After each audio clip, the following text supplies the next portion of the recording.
जय श्री कृष्ण दोस्तों। हम समझ रहे हैं भगवत गीता को आसान हिंदी भाषा में एक कविता के रूप में, जिससे वो आसानी से याद भी रह सके और समझ में भी आसानी से आ सके। तो इसी क्रम में हम आगे बढ़ते हुए आज समझेंगे भगवत गीता के दूसरे अध्याय का छठे पाठ को। जय श्री कृष्ण। तो स्टार्ट करते हैं। अक्सर लोगों को सुना होगा आपने कहते हुए, कर्म करो फल की इच्छा मत करो। और कुछ लोग ऐसा भी कहते हैं कि कर्म ऐसे करो कि फल की इच्छा हो ही ना। हम ना इसकी मानेंगे ना उसकी मानेंगे। हम जो भगवान श्री कृष्ण ने कहा उसको ही सत्य मानेंगे। तो भगवान श्री कृष्ण ने 47वें श्लोक में क्या कहा? कर्मण्येवाधिकारस्य मा फलेषु कदाचन माँ कर्म फल हेतुर्भु मार्ते संगोस्तु कर्मणि।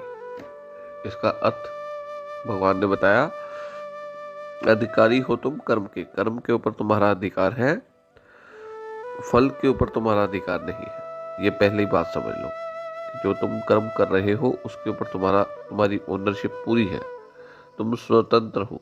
तुम अपने मुंह से बोल के भी कर्म कर रहे हो, सोच के भी कर्म कर रहे हो और अपनी इंद्रियों के साथ भी कर्म कर रहे हो।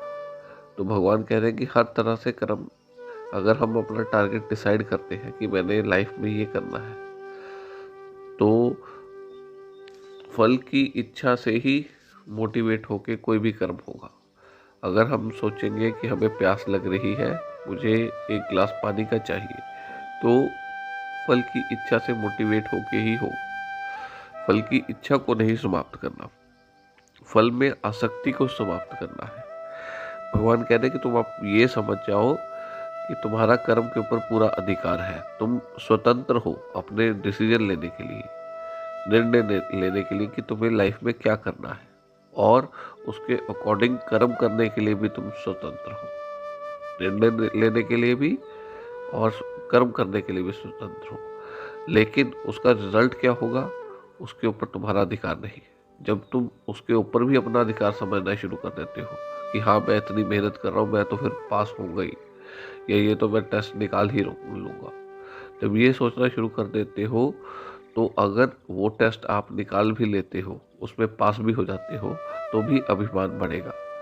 और अगर नहीं निकाल पाए तो फिर क्या होगा? गुस्सा बढ़ेगा। और आप ना निकाल पाए और आपके दोस्त का निकल गया तो ईर्ष्या बढ़ेगी।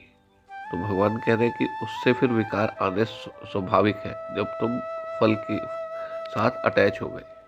अगर फल के बारे में चिंता भी करनी शुरू कर दी कि यार ये काम होगा कि नहीं होगा, मैं इतनी एफर्ट तो लगा रहा हूँ, दिन रात जाग के कोशिश कर रहा हूँ, यार ये तो निकलना चाहिए, तो मतलब कि तुम अपने आप को अधिकारी मान रहे हो कि मेरा तो ये क्लियर होना ही चाहिए।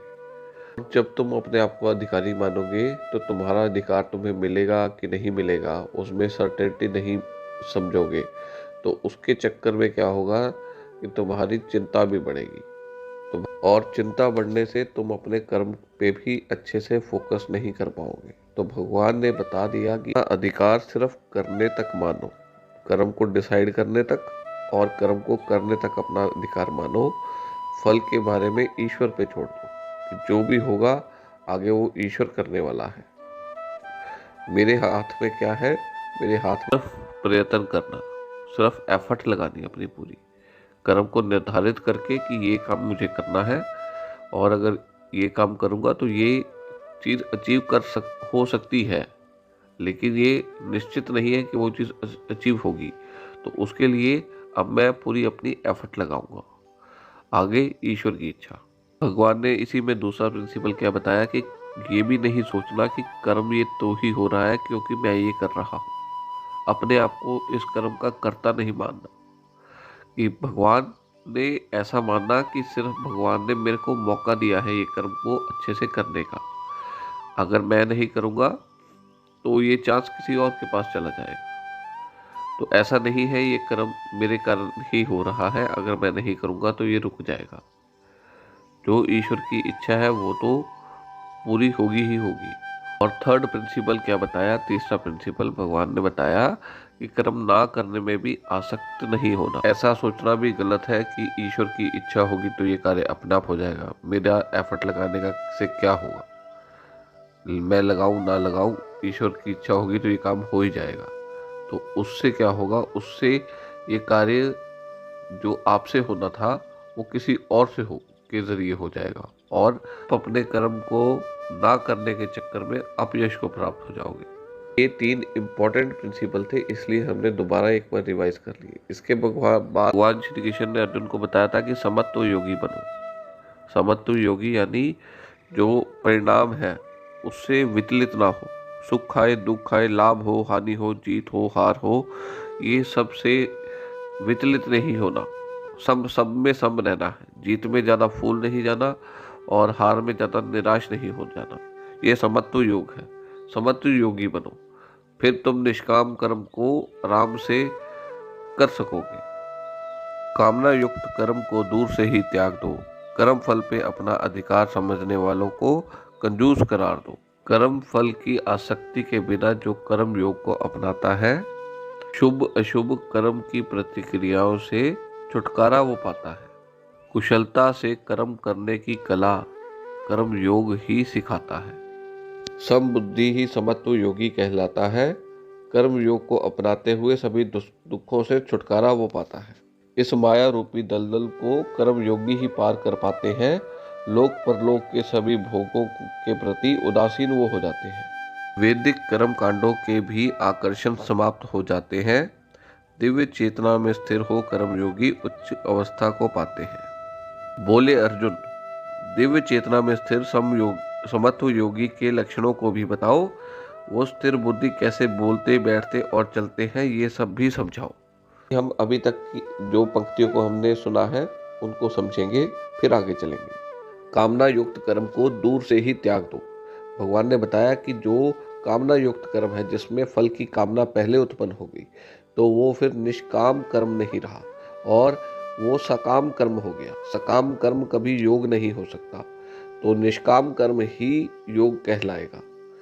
निष्काम कर्म योग, तीनों चीजें एक साथ है। निष्काम यानी उसके साथ फल की कामना नहीं है, फल के साथ कोई। फॉर एग्जाम्पल, एक रेस लगा रहे हैं आप और ये सोच रहे हैं कि अगर मैं फर्स्ट आ गया तो गली मोहल्ले में मेरी जय जयकार होगी। नहीं, फल के साथ आपकी कामना जुड़ गई, आप अपनी जय जयकार करवाना चाहते हैं, ये निष्काम कर्म नहीं हुआ। ये बहुत अंडरस्टैंड करने वाला टॉपिक है कि जो काम हमने अपने सारे काम जब ईश्वर को समर्पित करते हुए करते हैं, ये मैं ईश्वर के लिए कर रहा, इसके टारगेट भी, इसका फल देना भी ईश्वर के हाथ में है कि ये सक्सेस होगा या अनसक्सेसफुल होगा, हार होगी या जीत होगी, ये सब ईश्वर के हाथ में है। और जो भी होगा वो उसका रिजल्ट भी जो होगा वो भी ईश्वर को ही समर्पित है। मैंने अपने पास कुछ नहीं रखना, यानी कि हनुमान जी की तरह, लक्ष्मण जी की तरह सेवा भाव से अपना कर्म करना, निष्काम भाव में अपना कर्म करना, वो ही निष्काम कर्म योग कहलाता है। तो भगवान कहते हैं कि जिसमें कामना पहले जाग गई आपकी, उसके फल के प्रति आपकी कामना पहले जाग गई, तो उसको दूर से ही त्याग दो। कामना युक्त कर्म को दूर से ही त्याग दो। कर्म फल पे अपना अधिकार समझने वालों को कंजूस करार दो। जो कर्म फल के ऊपर अधिकार समझना शुरू कर देते हैं, यार मैं तो इतनी एफर्ट लगा रहा हूँ, ये तो ट्रॉफी मेरे को मिलनी ही चाहिए, मेरे अलावा किसी और को मिलनी ही नहीं चाहिए, मैं तो इतनी एफर्ट लगा रहा हूँ, मेरी जितनी एफर्ट तो कोई लगा नहीं रहा। तो कर्म फल पे पहले ही अपना अधिकार समझता है, तो वो बहुत कंजूस होता है। वो छोटे से लालच के लिए, यानी कि वो कर्म उसको ईश्वर के साथ, हर कर्म ईश्वर के साथ मिला सकता है, ईश्वर के साथ जोड़ सकता है और वो कर्म योग बन सकता है। उसकी बजाय वो मटेरियलिस्टिक चीज़ों के पीछे पड़ा हुआ है। तो भगवान कह रहे हैं ऐसे लोग कंजूस लोग हैं। फल की आसक्ति के बिना कर्म योग को जो अपनाता है, शुभ अशुभ कर्मों की प्रतिक्रियाओं से छुटकारा वो पाता है। इसका कहने का अर्थ ये है कि अगर हम अपने सभी कार्यों को ईश्वर की सेवा मान के करें और ईश्वर के लिए ही करें, उसका जो रीज़न हो वो मटेरियलिस्टिक चीज़ें नहीं हो, उस कर्म के साथ जो जुड़ा है, रिजल्ट है, उसका रीज़न ईश्वर की सेवा करना हो और वो कर्म भी हम ईश्वर को समर्पित करते हुए करें, तो उसके जो शुभ अशुभ फल होते हैं, हार हो जीत हो, वो सब फल निष्क्रिय हो जाते हैं, उनका कोई मतलब नहीं रहता। फॉर एग्जाम्पल, कि एक आदमी सड़क पे जा रहा है, पूरे अच्छे से अपने सारे ड्राइविंग के रूल्स को फॉलो कर रहा है और उसकी गाड़ी के सामने अचानक से कोई आ जाता है और वो एक्सीडेंट हो जाता है तो और वो आदमी मर जाता है। कोर्ट में गए, कोर्ट में केस होता है, कोर्ट में उसको पता लगता है कि ये आदमी की कोई गलती नहीं है, इसकी गाड़ी के आगे दूसरे आदमी ने छलांग लगाई है। तो कोर्ट भी उसको बाइज्जत बरी कर देता है। यानी कि इंटेंशन मैटर करती है। जब हमारी इंटेंशन ईश्वर की सेवा की हो गई, जब ईश्वर के लिए हम कर्म कर रहे हैं, तो फिर उसका या चाहे वो रिजल्ट अच्छा हो चाहे बुरा हो, तो वो रिजल्ट इफेक्ट नहीं करता। कुशलता से कर्म करने की कला कर्म योग सिखलाता है। यानी कि कर्म योग हमें ये बताता है कि जब हम फल के साथ अटैच नहीं हुए तो बिना निश्चिंत हुए अपना पूरा फोकस अपने कर्म के ऊपर लगा सकते हैं, अपने कार्य के ऊपर पूरी एफर्ट लगा सकते हैं। जब हमें हार जीत, लाभ हानि इसकी चिंता नहीं होगी तो अपना 100% अपने कर्म को देंगे। तो कर्म को कुशलता से करना कर्म योग ही सिखलाता है। कर्म बुद्धि ही समत्व योग कहलाता है। कर्म को योग को अपनाते हुए सभी दुखों से छुटकारा वो पाता है। यानी कि जो लाभ हानि जय पराजय से विचलित नहीं होते, वो स्थिर बुद्धि कहलाते हैं। और वही समत्व योग होता है। जो समत्व योग को फॉलो करता है, जो सुख में और दुख में सम रहता है, तो वो सब दुखों से छुटकारा पाता है। इस माया रूपी दलदल को कर्मयोगी ही पार कर पाते हैं। लोक परलोक के सभी भोगों के प्रति उदासीन वो हो जाते हैं। यानी कहने का मतलब है, उनके मन में, जो कर्मयोगी है उनके मन में वैराग्य उत्पन्न होता है। फिर उसको ईश्वर की भक्ति के अलावा कुछ नहीं चाहिए होता। चाहे वो लोक का हो, इस लोक का हो, चाहे परलोक का। स्वर्ग का लालच भी उसको विचलित नहीं करता। और मटेरियलिस्टिक चीज़ों की तो बात ही अलग है। कर्म कांडों के आकर्षण भी समाप्त हो जाते हैं। दिव्य चेतना में स्थिर हो कर्मयोगी उच्च अवस्था को पाते हैं। यानी कहने का मतलब है, वैदिक कर्म कांडों के ये कर्म करोगे तो ये चीज़ें मिलेंगी।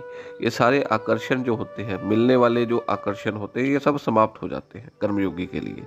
वो अपने सभी कर्मों को ईश्वर के लिए करता है, वो सेवा भाव से करता है। जैसे हनुमान जी ने और लक्ष्मण जी ने राम भगवान की सेवा की, बदले में उनको कुछ नहीं चाहिए, वो सेवा में ही आनंद का अनुभव करता है। फिर उसके लिए वैदिक कर्म कांड, यानी वैदिक कर्मों के अकॉर्डिंग ये कर्म करने से ये चीज़ मिलेगी। और जो मिलने वाली चीज़ें हैं उनका आकर्षण समाप्त हो जाता है, वो दिव्य चेतना में स्थिर हो जाता है और कर्म योग की उच्च अवस्था को प्राप्त हो जाता है। पर अर्जुन क्या बोले? अर्जुन बोले, दिव्य चेतना में स्थिर समत्व योगी के लक्षणों को बताओ। वो स्थिर बुद्धि कैसे बोलते, बैठते और चलते हैं, ये सब भी समझाओ। यानी कि अर्जुन अब भगवान श्री कृष्ण से पूछ रहे हैं कि मेरे को लक्षण बताओ, मेरे को वो गुण बताओ, वो क्वालिटीज़ बताओ समत्व योगी की, जो जिनकी बुद्धि स्थिर हो चुकी है और जो ऐसी अवस्था को प्राप्त हो चुके हैं। उनको पहचानने के लिए कि ये समत्व योगी हैं, उनको पहचानने के लिए उनके लक्षणों को मेरे को क्लियरली एक बारी समझाओ। तो दोस्तों, आज का सेशन हम यही समाप्त करेंगे। जो नेक्स्ट पार्ट आएगा दूसरे अध्याय का, यानी 7वां पार्ट, उसमें दूसरा अध्याय पूरा कंप्लीट हो जाएगा। फिर उसके बाद एक बारी पूरे अध्याय को रिवाइज करेंगे और समझेंगे क्या क्या हमने इस अध्याय से सीखा, और फिर हम तीसरे अध्याय पे चलेंगे। जय श्री कृष्ण।